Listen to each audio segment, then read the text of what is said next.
A Bolsa Brasileira fechou em máxima histórica nos últimos meses, mas será que isso é motivo para a gente estar otimista com a Bolsa em 2024? É o que a gente vai saber hoje com o Guilherme Lages, ele que é economista e consultor de investimentos da SG Multifamily Office.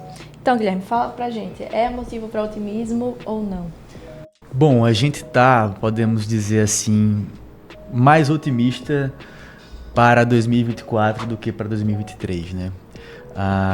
Enfim, começo do ano, final de ano é sempre um momento da gente fazer projeções, né? Para o final do ano. E no final de 2022 a gente estava bem pessimista para o mercado no ano de 2023, né? E o cenário, né, esse cenário mais pessimista acabou não acontecendo. A gente foi surpreendido, como você bem mencionou, com o Ibovespa aí nos últimos meses engatando uma forte alta e batendo na máxima histórica de 134 mil pontos, né? Então a gente pode mapear 5 fatores que podem contribuir para esse e que contribuem para esse nosso otimismo que a gente está sentindo hoje na bolsa, né? Quais são eles, né? Primeiro, inflação. Depois, consequentemente, a inflação obviamente arrefecendo. Taxa de juros também, né? No Brasil e no mundo se contrata mais cortes. Dentro aqui, especificamente no Brasil, a gente consegue enxergar a continuidade de uma pauta de reformas, né, essenciais. O fluxo estrangeiro no início do ano, final do ano passado, se mostrou positivo, né? A gente está vendo um apetite estrangeiro para a entrada aqui no Brasil. E, por fim, a valuation das empresas do Ibovespa ainda está muito atrativo, né? Ou seja, o valor das empresas, apesar dessa alta que a gente viu no final do ano, ainda está barata e está relativamente barata se comparado com os nossos pares, né? Então, esses são os 5 fatores que a gente mapeou, né, e deve ficar atento que interferem aí no comportamento da nossa bolsa e que a gente está relativamente otimista com esses 5 fatores, né? Então vamos aproveitar para comentar um pouco sobre cada um desses pontos, pode ser? Claro, vamos lá. Então, o primeiro que você falou foi a inflação. Como é que a inflação influencia ou não aí nesse desempenho da Bolsa de Valores? Inflação alta é quase sempre ruim, né? Quase sempre, porque no curto prazo para o governo é bom, né? Pode parecer bom, né, que você aumenta a arrecadação, mas para o consumidor, para as empresas, isso é péssimo, né? Então a gente vê a inflação arrefecendo no Brasil e no mundo, né? Se a gente pega os últimos 12 meses ali no fim de 2022 e compara com 2023, em 2022 a gente estava com inflação de 2 dígitos, não só no Brasil, não só nos países emergentes, como nos países desenvolvidos. Enfim, na maior parte do mundo a gente estava com inflação bem alta. E hoje, né, olhando ali em dezembro de 2023, os últimos 12 meses, a maioria já está ali ou dentro ou perto da meta, né? O Brasil encerrou 2023 com a inflação dentro da banda da meta, né? Então, esse tema a gente percebe que meio que já foi virada a página, né? Existem alguns fatores aí de risco da inflação, mas o pior a gente vê que já passou, né?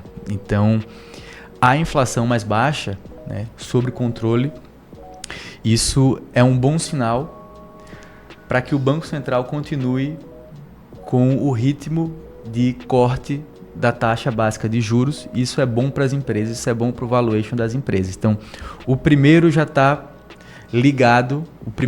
já está ligado com o segundo, que é a queda da taxa básica de juros, né? Mas a inflação é um tema, é o que ancora, né? O que comanda ali, que o Banco Central tá atento para essa redução, para essas reduções, a continuidade dessas reduções da taxa básica de juros, né? O segundo fator que está no nosso radar para a gente estar otimista com a Bolsa é a queda da Selic aqui no Brasil e a queda do juro básico no mundo, né? como a gente já viu, essa diminuição da inflação no Brasil e do mundo deu margem para os bancos centrais começarem esse ciclo de queda da taxa básica de juros. Isso, de imediato, influencia no valuation das empresas. A gente vai ver aí no quinto ponto. As empresas, o fluxo de caixa, para quem já tem um pouco mais de intimidade com o mercado, o fluxo de caixa, que é onde a gente afere o valor da empresa, ele é descontado por uma taxa. Essa taxa, um dos componentes dessa taxa, entre o risco do país, o risco do seu setor, o risco da sua empresa, é a taxa básica de juros. Se você tem uma taxa básica menor, o seu fluxo de caixa vai ser descontado por uma taxa menor, né? E, consequentemente, vai aumentar o valor ali das empresas. Então, isso já tem um impacto ali, né, na avaliação direto, né? Uma taxa de juros mais baixa, você tem valuations mais atrativos. E, por outro lado, também, né, nesse sentido, a bolsa, a atratividade da renda fixa fica mais baixa, né? A gente estava lá com a taxa básica quase em 14% ao ano, né? A expectativa para 2024 é que ela acabe em 9%. Então, naturalmente, o investidor vai procurar outras alternativas para alocar o seu capital. Então, é bem positivo para a bolsa e para os negócios que a gente continue com esse ciclo de queda da taxa básica de juros. Pode-se dizer que são competidores aí dos investimentos das pessoas, né? Acaba sendo, não deveria, né? Não deveria, mas o investidor olha muito ali o curto prazo e acaba fazendo essa conta. Tá atrativo, 14%, vou para renda fixa, 1% ao mês, tal.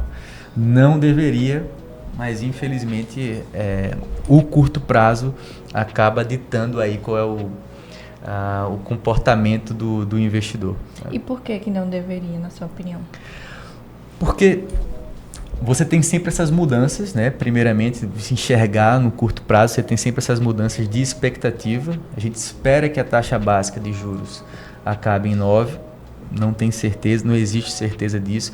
A gente espera um desempenho, né, bem positivo da Bolsa nesse ano, mas isso pode não se concretizar, né? E quando você vai seguindo esse fluxo, seguindo esse comportamento, você vai estar sempre alocando o seu capital em ativos que estão sobreavaliados no momento que ele está sobreavaliado e vendendo no momento que ele está desvalorizado. Então você está sempre perdendo ali, né? A ideia é sempre traçar um planejamento de longo prazo. A gente não investe pensando em um ano, né? E diversificado também. Diversificado. Tem a renda fixa, tem a bolsa, de acordo com os seus objetivos. É para ter sempre os dois, né? Perfeito. E o terceiro ponto, a pauta reformista, né? Exato. O terceiro ponto, assim, vai no aspecto político até, né, do que o Brasil está passando, e é um bem contrassenso. A gente, desde 2016, a gente está passando por governos reformistas, né? Não vou usar esse termo, né, mas a pauta, a agenda de reformas, ela está se mantendo de 2016 até agora. A gente teve reformas importantes, né? Trabalhista, da Previdência, a questão da terceirização, o teto de gastos, hoje o novo arcabouço, alguns marcos regulatórios, né? Das ferrovias, saneamento, enfim. É uma agenda de reformas que entra governo e sai governo, bem ou mal, está se mantendo. O estrangeiro não quer saber, né, quem é que está no executivo, né? E essa agenda, bem ou mal, ela está se mantendo e avançando. Isso é muito positivo para a economia, é muito positivo para os negócios, né? A gente vê esse avanço, a gente vê essa continuidade. Isso é interessante para o mercado, né? Mais uma vez, sem falar de executivo A ou B, né? Isso é bem interessante. Essa agenda é uma agenda interessante para o país. E a gente vê essa continuidade também para esse ano, né? Isso é interessante para os negócios. O quarto ponto que a gente elenca é o fluxo de capital estrangeiro, né? Ele é bem relevante para a nossa bolsa. A gente saiu de um ano de 2022 bem positivo. do fluxo de capital estrangeiro, né? Em 2023 não começamos bem, mas aí o otimismo voltou e a gente voltou a receber um fluxo bem positivo de capital estrangeiro. A gente finalizou 2023, né, devido a esse fluxo, bem otimista, né? O cenário já mudou nessas primeiras 2-3 semanas de janeiro, devido a algumas incertezas no cenário internacional.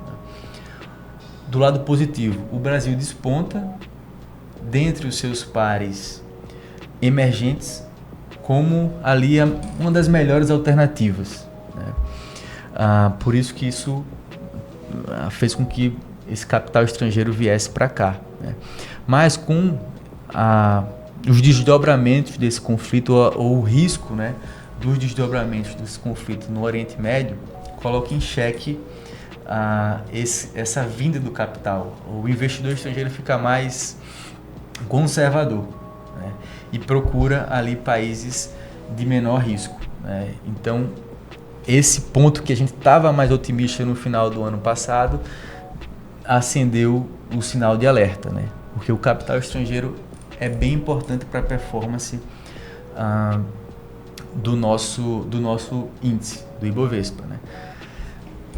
Diante de tudo aquilo que a gente conversou, uma taxa de juros, uma inflação mais baixa, uma queda da taxa básica de juros e a manutenção da pauta reformista, isso é positivo, né, para a vinda do capital estrangeiro. Acendeu esse sinal de alerta com os possíveis desdobramentos aí do conflito, né? Pode impactar na inflação, enfim, o investidor fica mais conservador. E é aquilo que a gente comentou no último episódio, né? Sobre tantos fatores ali ligados a projeções que não dá pra gente prever com tanta certeza. Daqui a um mês pode acontecer algum conflito ou alguma outra questão política que influencia aí nessas projeções que não aconteçam da forma como foi esperado. São cenários, né? A gente precisa traçar cenários, como a gente colocou, para tomar decisões mais assertivas. Mas os cenários mudam a todo momento. E a gente tem que estar atento a isso. E por isso que é importante ter um planejamento de longo prazo e diversificado, né? Para não ficar indo com a manada, né? Isso a gente sabe que não é bom para seu orçamento pessoal, não é bom para sua carteira de investimentos, né? E por fim, o quinto item, né, que a gente elenca para estar mais otimista com a nossa bolsa é o valuation atrativo, né? O processo de valuation é essa aferição do valor da empresa. Então, se eu acho que a empresa vale 100 e o mercado está precificando ela por 50, isso é bom para mim, porque o mercado, na minha avaliação, o mercado está precificando errado, ela tem ali pelo menos mais 50 a mais para ela de upside, que a gente chama de crescimento. A gente enxerga a bolsa com esses valuations atrativos ainda após essa alta que a gente teve no final do ano, né? Mesmo com essa alta, ainda existe, né, essa visão de que a bolsa está com preços atrativos, ou seja, tem uma possibilidade de crescimento ainda nos papéis do jeito que está, nesse cenário, né? E isso, óbvio, vai com eles conversam com esses outros fatores, mas sem dúvida para quem está pensando aí não no curto prazo, né? Esse é a mensagem final que a gente passa, é que nada disso importa para um investidor de valor, né? Um investidor de longo prazo, essa estimativa, né, para esse ano, se os valuations estão atrativos. A gente está fazendo esse valuation, não é para esse ano, esse valuation de 5, 10 anos, né? Essa que é a principal mensagem, né? Não invista pensando apenas no final de 2024, né? Para a gente fechar, né, as estimativas ali do mercado para o Ibovespa encerrar o ano de 2024 estão também nessa linha, relativamente otimistas, e variam de 140 mil pontos até 180, né? Quando a gente pega o histórico desse momento que a gente está passando, de fim de um ciclo de alta da taxa básica de juros, a gente está no ciclo de baixa, de corte da taxa básica de juros, e ver como é que isso se comportou historicamente no Brasil. A gente tem que, em média, o Ibovespa performa, ele tem um aumento de 20%, 21% depois desse ciclo de queda, nos próximos 12 meses. Isso levaria o Ibovespa para 160 mil pontos no final do ano. Isso, exato. Baseado no histórico. Sempre que a gente tem esse final de ciclo de alta, início do ciclo de corte da taxa básica de juros, a gente tem essa boa performance do Ibovespa em 12 meses. Em 24 meses, acho que isso vai para 40%, 42%. Né? Então, historicamente, né, o histórico ali, para esse cenário que a gente está passando, é bem positivo para o Ibovespa. Então, são alguns dos pontos que a gente está otimista para esse ano, com essa ressalva bem importante de que isso não importa. Né? Como é que vai encerrar o Ibovespa em 2024? Ótimo. Então, pessoal, conta aqui nos comentários se você também ficou otimista para investir na Bolsa de Valores esse ano. E não perde o próximo episódio do Dinheiro em Pauta.